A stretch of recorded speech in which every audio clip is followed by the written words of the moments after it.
Hello and welcome to Aldar Training Academy's course on student independence and agency.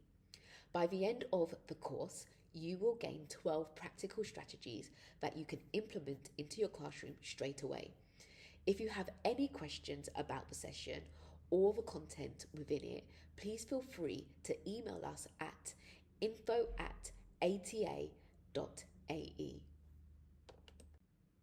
Completing the short feedback form at the end of this session is mandatory in order for you to receive your certificate, so please do stay till the very end.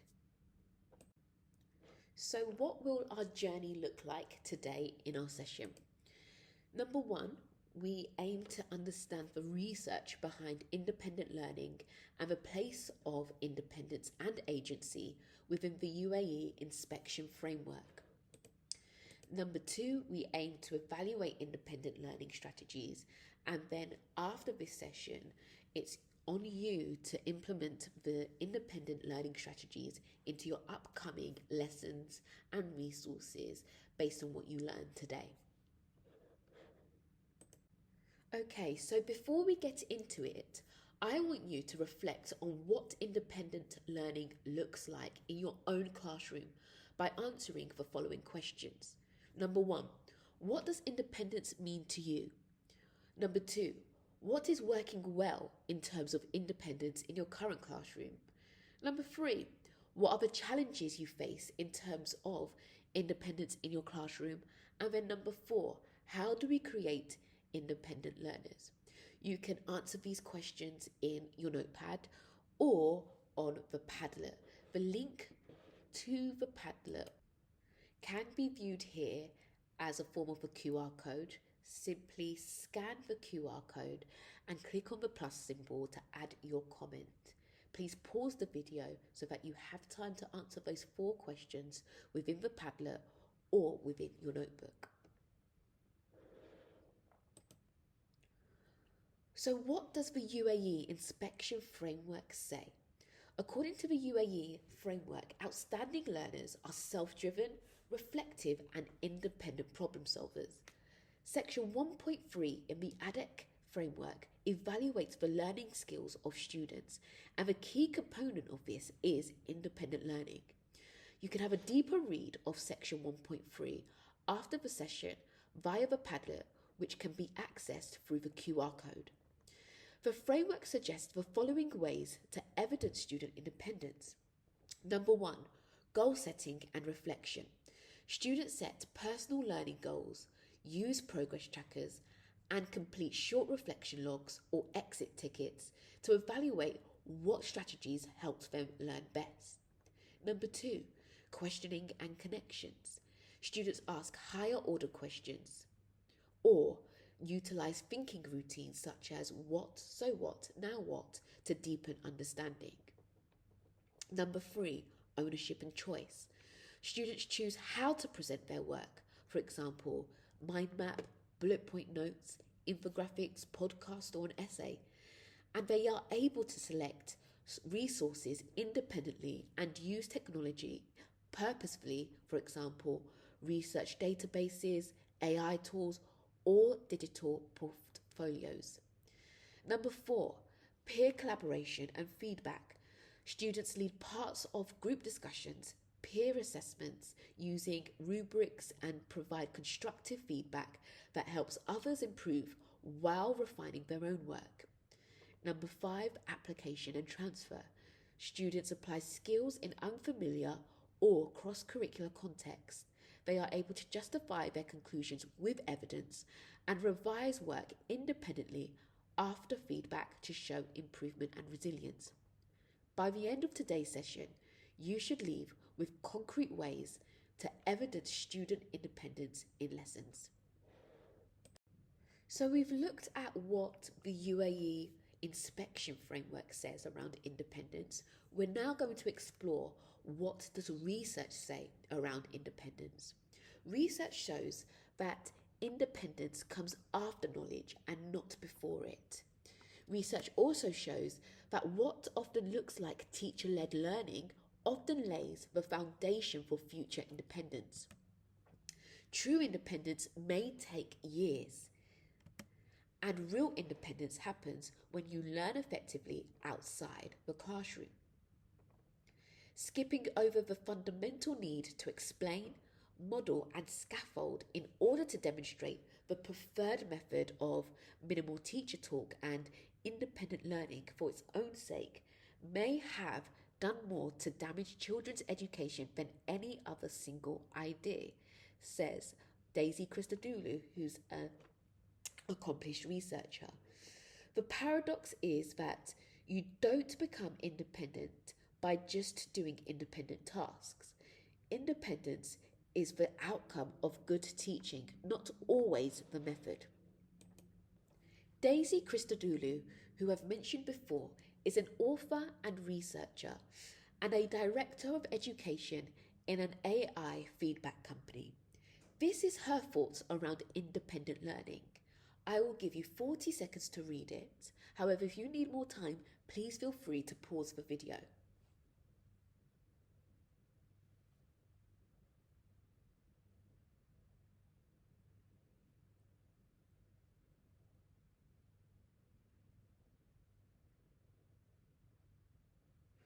Overall, her main idea is that learning to work on your own or independent learning is the goal of education, but you can't get there right away. At the start, you need a lot of help from the teacher. Before independence, teachers should show students how to do things step by step so that they don't make mistakes or get confused. This teacher-led stage is important because it builds the knowledge and the skills that students need to be independent later. And even when students seem to be working independently, it's usually because their teacher has already taught them very well and given them the tools to succeed. Now we're going to explore what other experts have to say around creating independent learners. What I would like you to do is to pause the video and have a read of what each expert has to say, and then note down your answers to these 4 questions. What do the experts seem to agree on? What do they say learners need in order to become independent? What actions or strategies are mentioned that help learners move towards independence? And what's the common theme? Feel free to pause the video now to answer those 4 questions.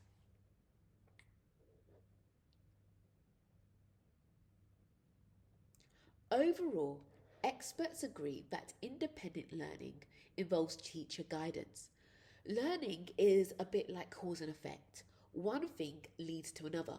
For students to become independent learners, the effect, there first must be a cause, and that cause is the teacher's input. In other words, independence doesn't just happen on its own. It develops through teacher-led activities, clear guidance, and modelling that help students build the knowledge and skills they need to work confidently on their own later.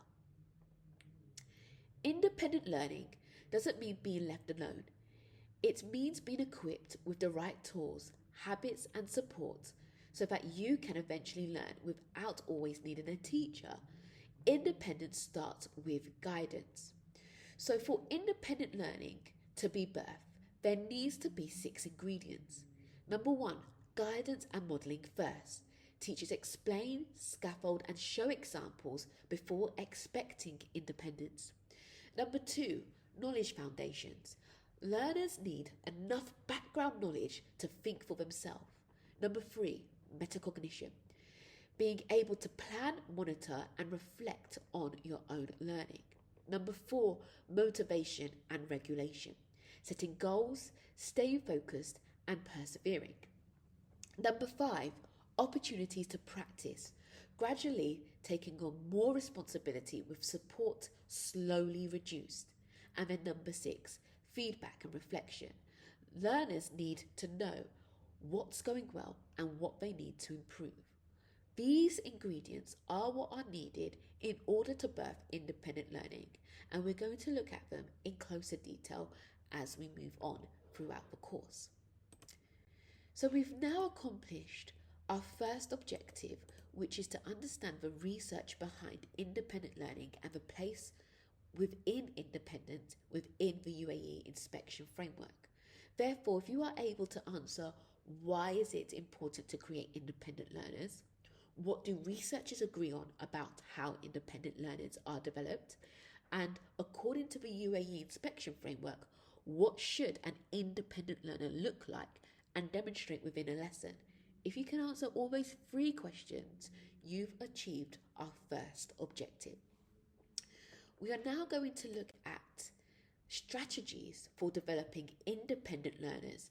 These strategies can be grouped into 5 key areas, such as setting up independence, activity ideas, promoting agency and ownership, maintaining independence, and building a culture around independence. We won't have time to cover all of them today, but if you are interested in a full course or would like to arrange further training for your school, please do get in touch. Throughout this course, you'll see Hattie's effect size on the slides. In simple terms, it measures how powerful a teaching strategy is in improving student learning. An effect size of 0.40 represents the average rate of progress students typically make in a year. So if a strategy scores above 0.40, it means it has a very strong, powerful, and positive impact on learning outcomes. Strategy 1. I do, we do, and you do. This is a great strategy for setting up independence. When students are going to practice applying knowledge for the first time, the teacher should model first, then model together with the students, then support students to practice independently. This provides a scaffold to support successful independent application. The I do, we do, you do worksheet template can be downloaded through our full course provision. So how do we perform I do, we do, and you do? In the I do phase, it's important that you model the application of knowledge, explaining your thinking and why you are taking each step, not just describing what you are doing. Tip: in advance, prepare the model you eventually want to produce so that you have an explicit mental representation of the model you want to share with students and the steps you want them to take. For example, you could have a pre-written model paragraph under your visualizer or under your laptop as you live demonstrate how to construct that paragraph. In the we do phase, use appropriate scaffolding, complete another example with students to allow them to experience success, but also make mistakes. Mini whiteboards can be a great way to check whole class understanding in this step. Another tip: both I do and we do are opportunities for using a visualizer and live modelling. The you do phase involves students completing further practice independently, but make sure you circulate to check their understanding and seek examples of excellence to share. Sometimes the route is not clear cut. You may do I do, we do, you do, or I do, we do, and then you do. The route depends on how well you feel students have understood the process in the I do and we do phase before you move on to the you do phase. And then finally, step 4, reflect. Use the practice completed in the I do and we do steps as a model for students to reflect on their own independent work and apply the knowledge in a different context. So we've now looked at strategies for setting up independence. We're now going to move on to main activity ideas. But before we do that, I want to introduce you to Mrs. X. Not only will you take away practical strategies and resources from this session, you will also be helping Mrs. X. As we share ideas, think about which strategies you'd like to try in your own classroom, but also strategies that could help Mrs. X maintain independence in her classroom. Make a few notes as you go on, both for yourself and for Mrs. X's continued growth. As reflection checks, we will be coming back to help Mrs. X to see how well you have understood the implementation of strategies. Let's look at what Mrs. X is currently struggling with. Mrs. X has carefully planned her lessons. The starter activity runs smoothly, and during the teacher-led input, students are attentive and engaged. However, as soon as the class moves into independent phase, where students are expected to work on tasks by themselves, several issues begin to surface. A few students start chatting instead of focusing on their work. Others put their heads down or appear stuck, but they don't ask for help. Low-level disruption like tapping pens, whispering, or wandering around the room increases. Mrs. X finds herself constantly stopping to address behaviour, which interrupts the learning flow. She realises this is a pattern that happens in many of her lessons. The moment students are asked to work independently, the energy and focus in the classroom drops. How familiar does this sound? It was familiar in my own classroom, but became unfamiliar as I implemented certain strategies that we will talk about in today's session. So now let's get started. Strategy 2 is metacognitive questions. These are questions which ask students to think about the learning process itself, encouraging them to understand the strategies and thought processes that lead to success. So, how do we perform metacognitive questions? Step 1, teach students how. Improve the quality of students' self-reflection by giving them tools such as a menu of approaches or a list of potential successes and next steps. Step 2, review first. Before completing a challenging task, ask students to consider whether it's similar to a task that they have previously completed and what approaches they could take to be successful. Step 3, check in. During a challenging task, check the quality of student output and the processes that the students are following. While circulating, find and share successful processes with the class. For example, I like the way Fatima is using the notes that we made on Thursday to help her with her essay plan. And then finally, step 4, reflect. Encourage students to reflect not just on the mark they achieved, but the approaches that they took and what worked well and what they could change. Strategy 3 is self-reflection. According to the UAE framework, outstanding learners reflect on their own learning to evaluate their strengths and weaknesses accurately. So how can we help them do this? One way to help them do this is through exam wrappers. These encourage students to reflect on the strategies they've used for revision and their effort and their confidence, and to see whether there's a correlation between those factors and the grade in which they achieved.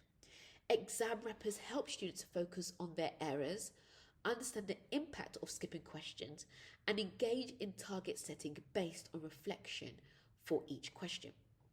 Exam wrappers help students improve accuracy of their self-judgments, which help them to create outstanding learners according to the UAE Inspection Framework.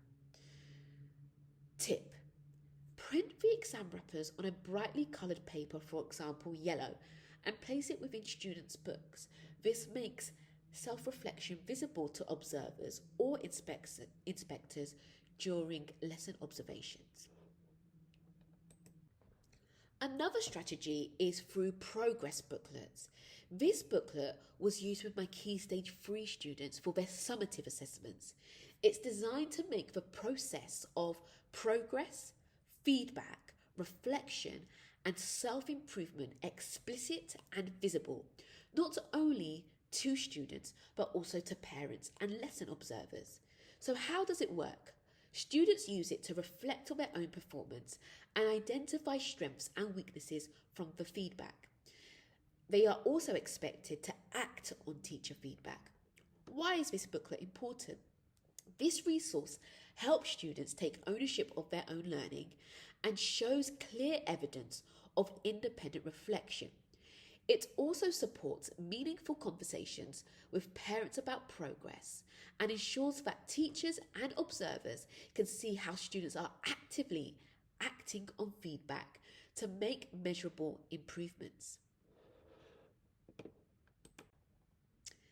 Here is an extract from the booklet from one of my students last year. How is independent learning through self-reflection evidence here? I want you to think about that question as you unpick what you can see. Please feel free to pause the video to help you answer how is independent learning through self-reflection evidenced here. On this slide, you will see a range of strategies that you can use both in primary and secondary settings. I will focus on the traffic light trays. At the end of the lesson, students place their books in the tray that represents what progress they feel that they made in the lesson. For example, the green could be exceeding expected progress, the yellow meeting expected progress, and then the red below or minimum expected progress. Then give students post-it notes to encourage reflection. Get the students to explain why they chose that particular colour tray and what they could do to move up a level next time. And make sure that you follow up the placement of books by analysing patterns. Look for common misconceptions or reoccurring gaps in the red tray and identify what helped students in the green tray succeed. And then plan targeted support. So for example, group students accordingly for the next lesson, a quick reteach or guided group for those in the red, or extension tasks planned for those in the green. Strategy 4 is about self-quizzing. This is whereby students independently create and then complete a quiz to support their own revision. Essentially, students turn their notes, reading or knowledge organisers into a quiz.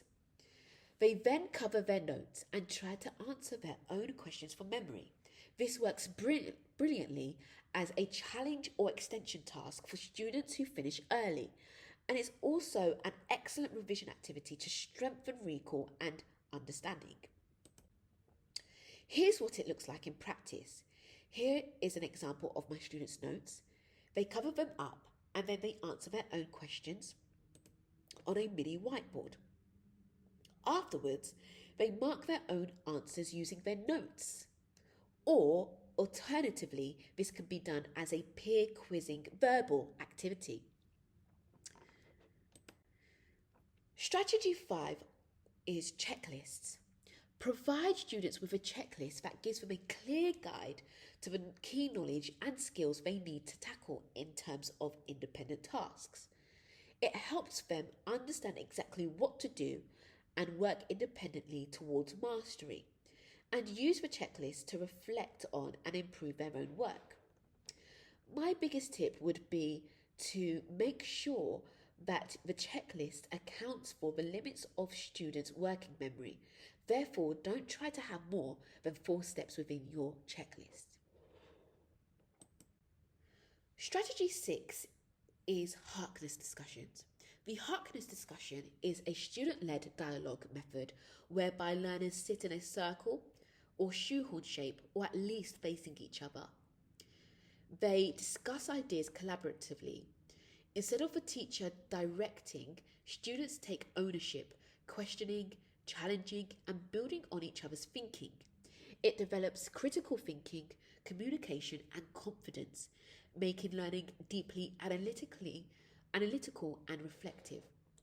Students map their progress as they speak and listen. You can find out more about this technique via the QR code. And this technique is great for Key Stage 4 and Key Stage 5 students. As students discuss, I make a note each time they demonstrate evidence of the success criteria. Then in their exit ticket, they write a brief conclusion summarising their overall judgment to the exam question discussed. Other ways to evidence independence through oracy in any subject or phase is through round robins, think, pair, share squared, and peer tutoring. Let's get back to Mrs. X. What advice would you give her based on the session so far? You can write down your ideas via the Padlet. You just need to scan the QR code displayed on the screen. Alternatively, note down your ideas. Feel free to pause the video to take time to help Mrs. X. We've now looked at strategies to set up independence and main activity ideas for independence. We are now going to move on to promoting agency and ownership. So one way of promoting agency and ownership is through peer feedback. Strategy 7. Peer feedback is feedback provided by students to each other. Peer feedback can provide students with useful feedback on how to improve their work. By seeing another example of a task they have been doing and thinking about it critically, they engage in metacognition and self-reflection. This supports students to understand the task and success criteria more deeply and improve their own work on similar tasks. However, the process needs to be carefully managed because if students have misconceptions, these can become embedded through peer feedback. Therefore, it is very important to provide a clear structure for students to follow in their feedback, which encourages students to be specific and links their feedback to the success criteria. This helps to evidence independence through collaboration, which is mentioned in 1.3 of the UAE Inspection Framework. You may want to use live modelling to model to students how to conduct their peer feedback, explaining how they are applying the success criteria and framework as you go along. Here are some visuals of common strategies used in schools. A rubric such as what you can see on the screen to support peer feedback is very useful. Students will need adult guidance in using these frames against the learning objective and success criteria for peer assessment to be purposeful. Make sure you circulate the room and monitor peer feedback, and use hunting and spotlighting techniques to find and share examples of peer feedback that has led to visible improvement or would be beneficial for others to hear. Strategy 8 is about acting on feedback. Another challenge I've often faced in the classroom is encouraging students to act on feedback and improve their work independently after I've marked it. According to the UAE Inspection Framework, outstanding learners take targeted actions to improve. Although it can be difficult to get students to do this on their own, my class eventually mastered it. And my biggest tip is to turn your targets into questions. It prompts thinking, ownership, and purposeful action steps. Here's what I did, and as a result, students were able to act independently on their targets. Remember, turn your target statements into questions.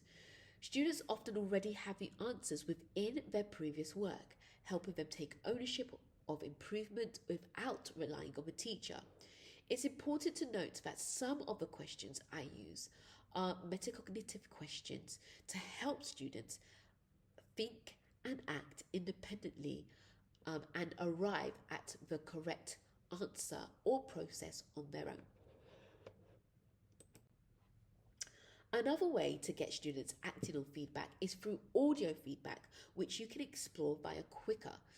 This is whereby I speak the feedback or I record myself live demonstrating how to apply that feedback, and then I print off a QR code and place it in the student's book. They scan it and then they can listen or watch me apply feedback to help them independently act on their targets. So we've now looked at setting up independence, main activity ideas, and promoting independence and ownership, we are now going to look at a technique for maintaining independence.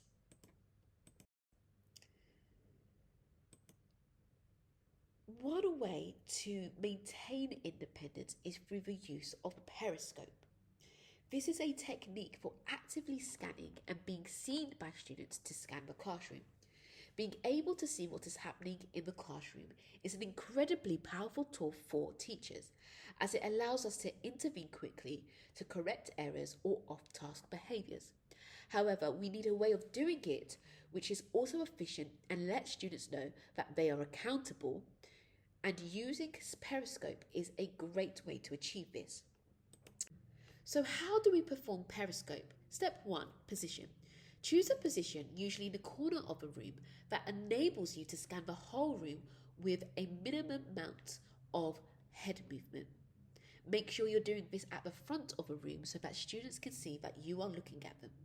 Step 2, scan. Actively move your gaze around the room, passing each student at least once. Do this frequently and from the same position so that students know to expect it. Step 3, exaggerate. Be seen looking by craning your neck, standing on your tiptoes, raising eyebrows, or other exaggerated movements, especially if students seem off task. Often, they'll glance at you and self-correct with no need for further intervention. And then step 4, correct. Use least intrusive form of correction for any issues, moving deliberately from your scanned position to a student if needed. So we've looked at setting up independence, main activity ideas, promoting agency and ownership, and maintaining independence. We're now going to look at building a culture of independence is extremely important in order to build resilient learners. Independence can be difficult, but if we get the culture right, it will be able to sustain our students in the difficult stages. In the full course, we also train teachers on strategies to build a culture of independence, and these strategies include building motivation, building resilience, and growth mindset. Please contact us if you would like the full course training. This element of building independent learning is extremely important because ADEC have now announced a new well-being framework, and this section will help you to evidence well-being in your pedagogy. So let's look at strategy 11, building resilience. This is the practice of encouraging students to adopt a gritty, determined attitude in overcoming challenges independently. Achieving excellence is and should be hard. Therefore, students need to realize that they will encounter challenges and setbacks and experience failure. So how do you practice this? Number 1, culture. Ensure that you embed the principles of failure so that mistakes become valuable learning opportunities rather than evidence of failure and lack of ability. Number 2, pitch. Use the elements of challenge to ensure that students are thinking about working in a way that requires resilience, yet is appropriately challenging and achievable with hard work. Number 3, let them struggle. Design opportunities for students to genuinely struggle with a task or question, resisting the temptation to step in straight away to help. Explicitly praise and point out the value of this struggle for their learning. And then the final step, scaffold. Although resilience is demonstrated through independent work, simply setting independent work by itself is not a good way to support students becoming independent learners. Structure and scaffold are essential in creating student independence. For example, use checklists so that students never feel lost in a task, even if they are finding it hard. Strategy 12 is about growth mindset. This is the belief that intelligence is malleable, not fixed, and it can get better at anything through hard work and effort. The beliefs that students hold about learning and intelligence have an enormous impact on their success. Most students can present a fixed mindset. They believe that they are good or bad at certain things, and they cannot change this. And this can lead to a lack of effort and significantly impacts the progress they make. Therefore, it's crucial that students adopt a growth mindset, the belief that they can improve at anything through hard work and effort.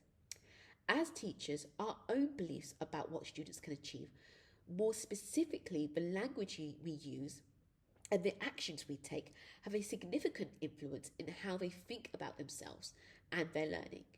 It is therefore vital to foster a growth mindset in students through our words and actions. So let's get back to Mrs. X. What strategies can you give Mrs. X based on our session today to help her maintain independence? Feel free to pause the video to add to your notes or to add to your Padlet.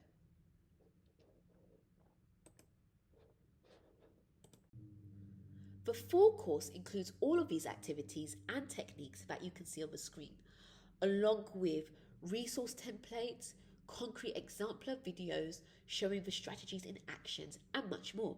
If you liked this session and want more around independence and any other forms of training for your school or department, please do get in touch with us at info@ata.ae. Please also follow us on all social media platforms.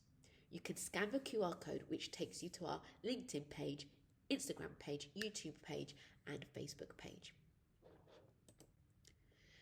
Please be reminded that in order for you to get your certificate, please do scan the QR code that you can see on the screen to offer us feedback.